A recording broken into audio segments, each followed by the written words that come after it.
Sa mundo ng tennis, ipinagpatuloy ni Filipina tennis star Alex Ayala ang kanyang impressive campaign sa Mubadala at DC Open matapos patumbahin ng defending champion na si Leylah Fernandez ng Canada.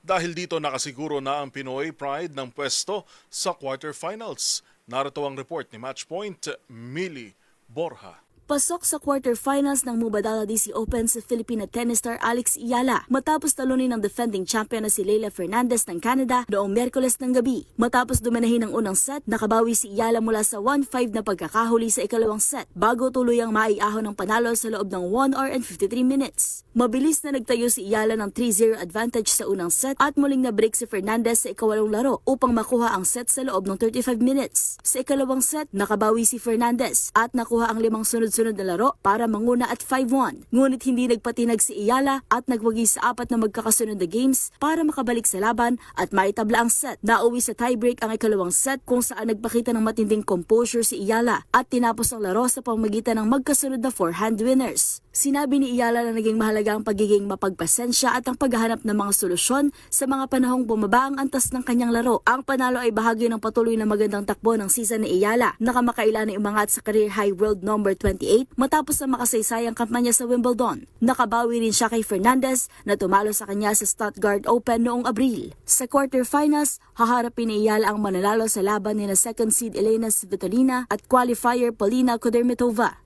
At siya ng mga latest updates sa mundo ng sports. Para sa MBC TV Network News, ito si Millie Borja ng DZRH TV, una sa Pilipinas, una sa Pilipino.